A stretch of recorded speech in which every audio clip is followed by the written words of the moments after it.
We are 6 feet away from you. You're harassing me. I'm not harassing you. You are infecting us. Threatened. You're coming close to me.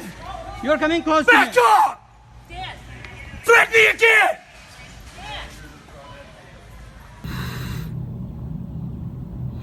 Don't you just find it interesting how this guy, like, is just like this normal man, and then the second the mask gets mentioned, he becomes this downright angry frat boy jock ready to kick anybody's ass. He's almost like psychotically drunk in a way. But what I feel most sorry for is that poor Indian guy trying to like tell him to wear a mask for everybody's safety. He's actually being polite about it. Imagine you were this peaceful little Indian fellow and then getting like attacked by this. So see, like, this is what confuses me. A lot of people are feeling literally threatened by masks, which kind of doesn't make sense for me. Especially you guys watching this channel, all mostly in the horror community. What do we love the most? Halloween. And what do we do on Halloween? We put masks on. It's one of the most fun things. So I was just thinking, like, you know, masks don't have to be this clinical, pandemic-orientated thing, you know? Masks are something that can be fun. And I upgraded my mask game, like, the other day. So I wanted to show you some of them. We didn't have a fashion void in a while, so let's go and do this. Let me show you some of my favorite masks I got.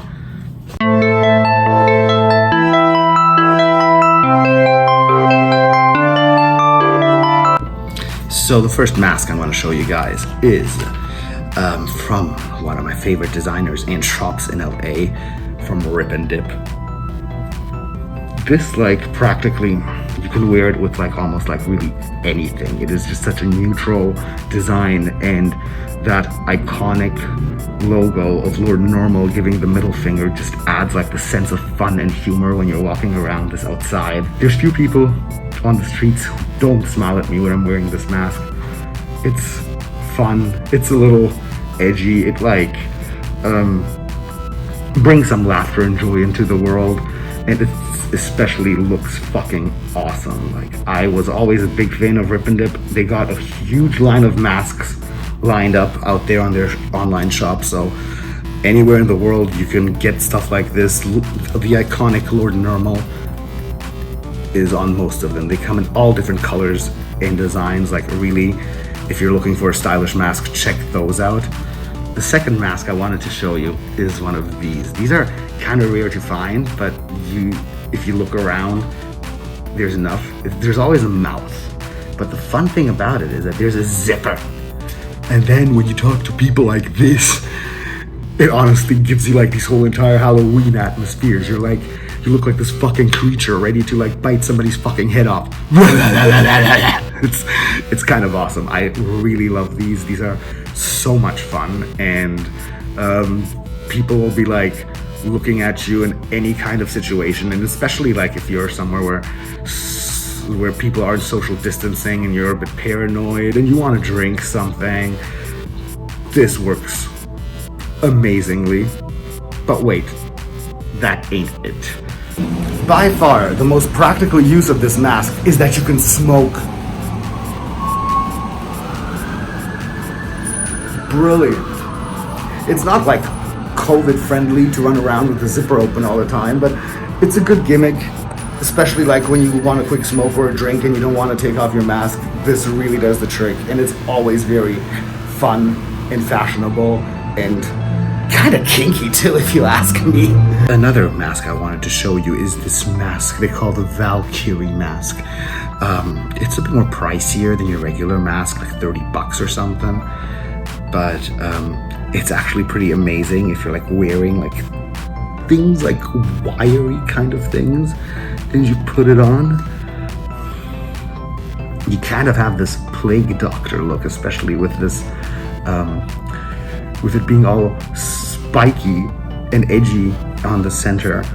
It has that spooky little touch, and I love the wires here. Like, if you're wearing something gold or glittery and sparkly, this should be like right up your alley. I so wish I had brought my golden suit with me that I was wearing at the Hollyweed Festival and combined that with this. That would be like the shit. But there's these masks around, like really, that just have like things sewn on them. They're like really, really badass. It just gives the whole entire mask concept this certain style. And while we're talking about the masks still, I also got my sister some masks the other day.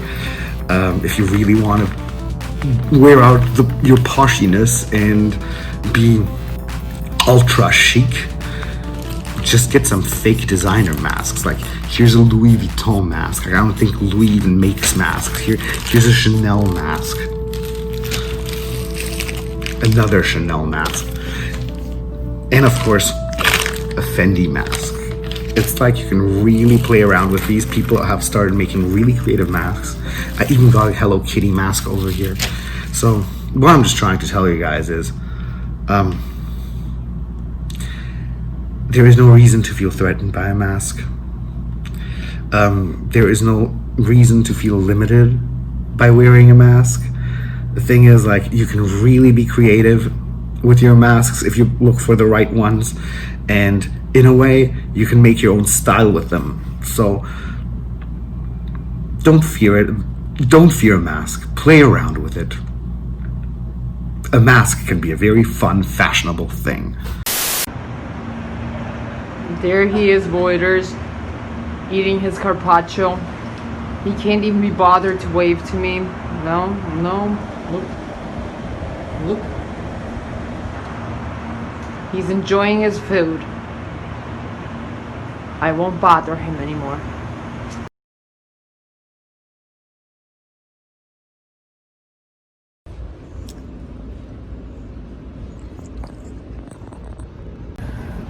Oh my god, guys, I just cannot get enough of this stuff.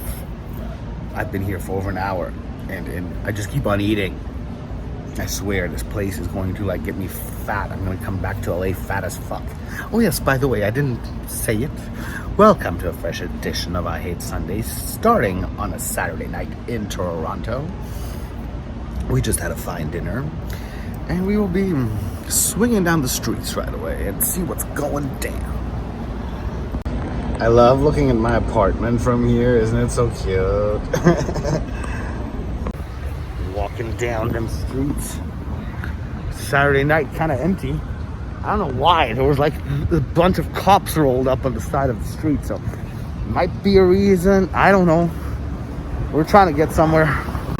So I just got some vodka at this little booze kiosk. It's actually a bar too, but they're at full capacity and I don't feel like waiting in line, so we're gonna keep moving. Maybe something else will turn up. Trying to find a place that's not full in Toronto where I can get drunk. It's empty as fuck tonight. I don't know why. Yesterday was Friday and it was much fuller. Tonight's a Saturday night. I was expecting more, but there's nothing. One thing I'm smoking. One thing that always like fucking puzzles me about Toronto is the amount of people. You have to go room with their bikes and their cars. It's like they all got tiny. Even the fucking ambulance. Look at them making all this noise. It's like everybody in the city has a really tiny dick. Yeah. Fuck you. Seriously. I really did not feel like waiting for 45 minutes to get into a bar that will close in an hour, so I'm just back home and we're drinking here. So we don't got this place for long, so let's enjoy it while we still got it. And by the way, it just turned Sunday! Yeah!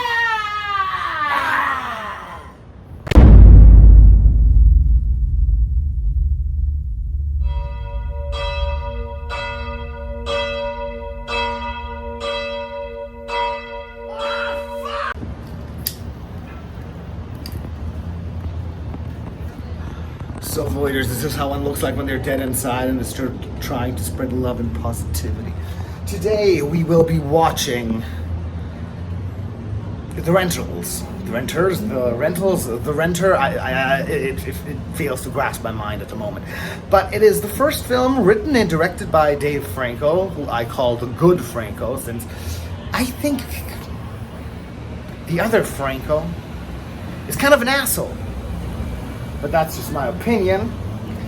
No, I've seen him at the Prince Charles Cinema. Like, he came with all these bodyguards to the small little theater, and nobody would, like, he wasn't in any danger whatsoever. It was just so ridiculous. But anyway, I like Dave Franco a lot. I'm really looking forward to this. I've been hearing that this movie is supposed to be very average, which I don't want to believe because I want to give it a shot. So, let's check it out. Here's the rent.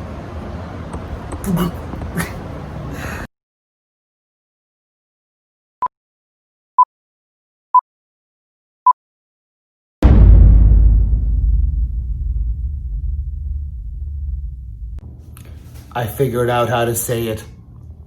The rental.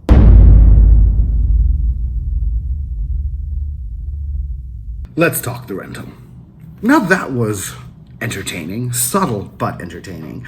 This is the first movie Dave Franco has directed, and he also wrote it. And I was very interested in what he would bring on the screen behind the camera, since I have enjoyed his performances in many films to this day, and I do appreciate him as an actor, that is for sure.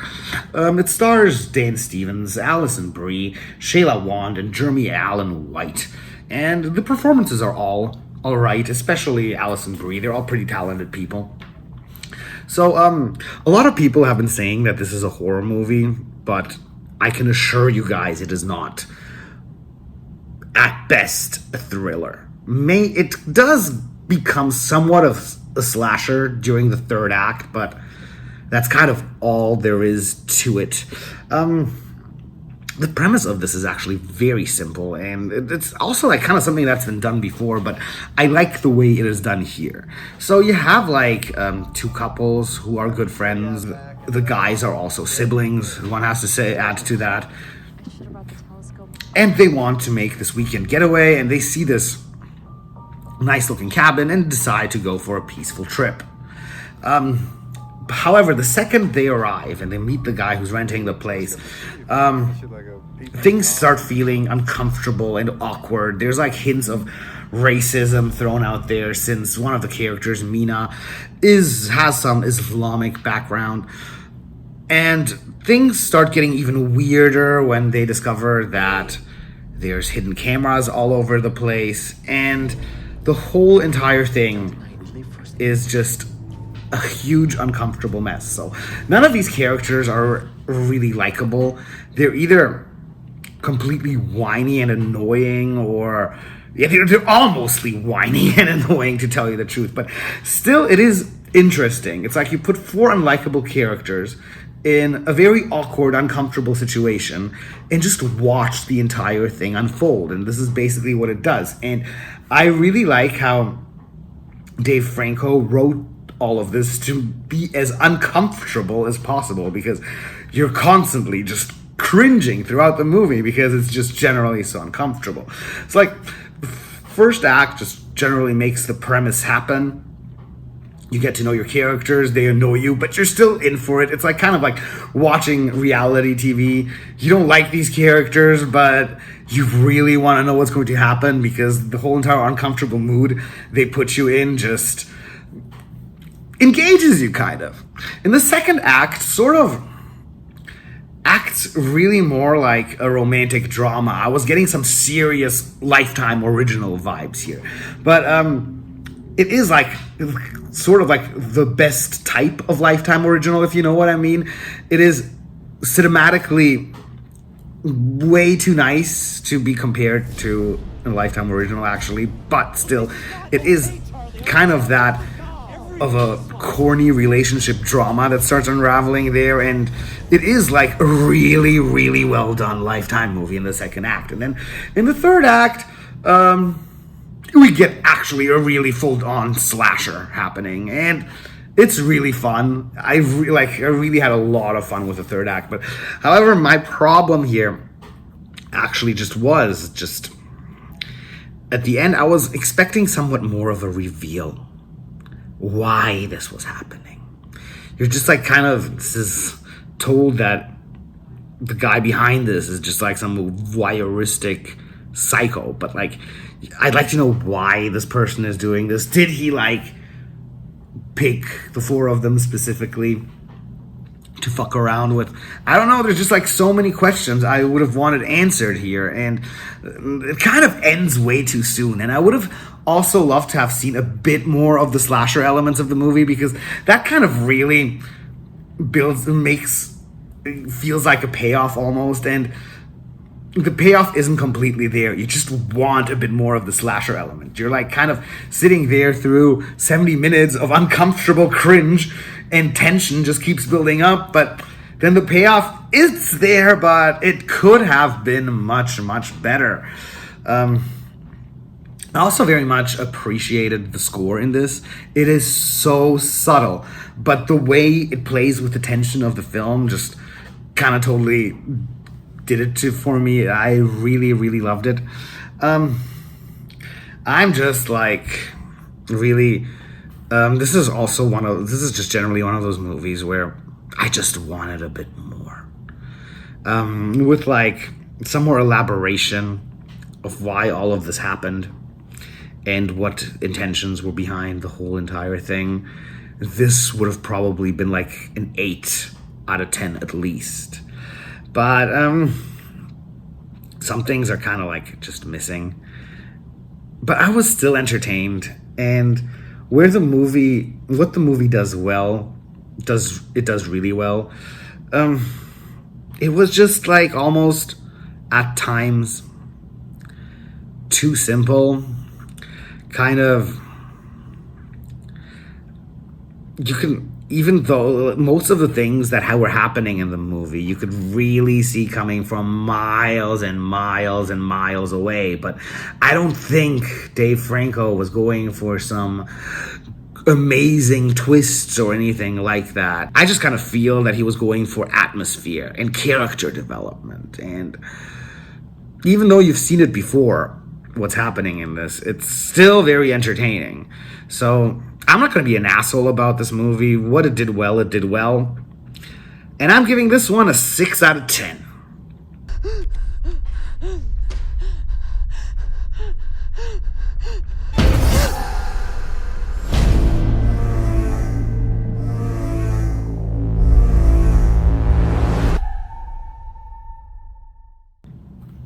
Let's look at our chart.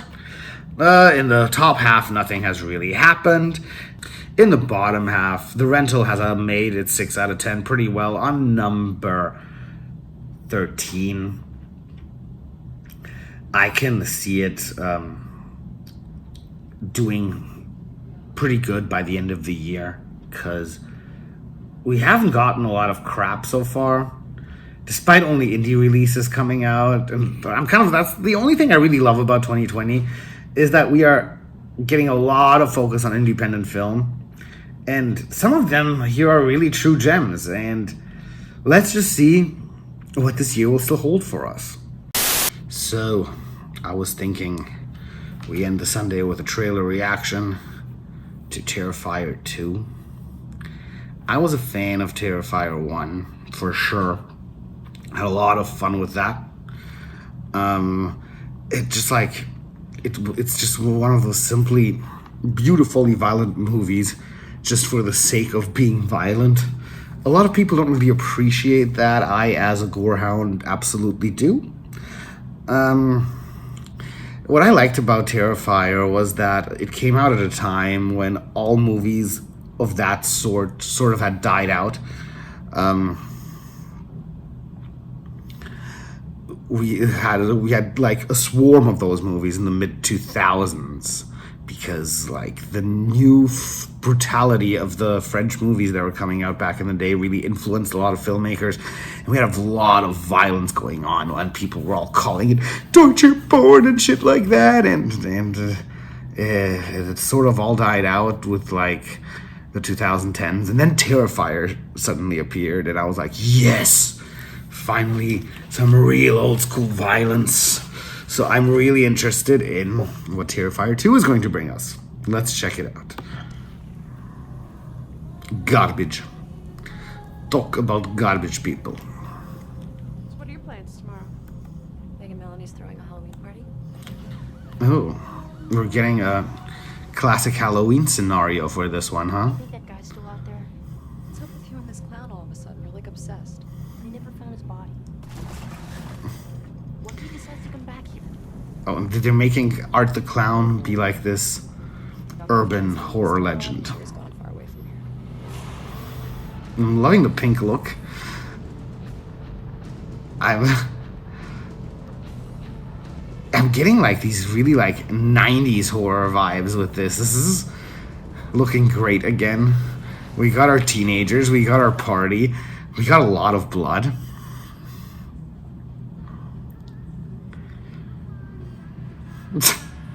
And we got that face, of course. Bam, bam, yeah.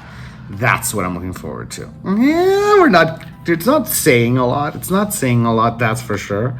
But what it's saying looks like a bunch of fucking fun. So I am really looking forward to this. Let's hope this still pops out this year and that COVID doesn't stop this movie from releasing, because I think we need some of this for Halloween to lighten up our ghoulish souls. So please, let's pray that this comes out this year. So guys, I hope you enjoyed this week's edition of I Hate Sundays. Okay, so we either got 1.5 more Sundays or 2 more Sundays in Toronto. I haven't figured out how I'm going to lay out the whole entire thing yet, but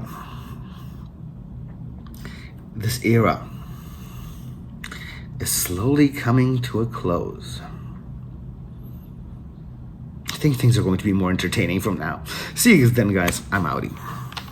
Go to work, go to school, cause it's cool to be a lawyer or a doctor. Don't give a fuck about your life, fuck it up, yeah. Wasted potential every day, that's how I roll. You don't even look at me, cause I'm a motherfucking troll. You don't care, you don't see me. I don't give a fuck living life, that's how we be.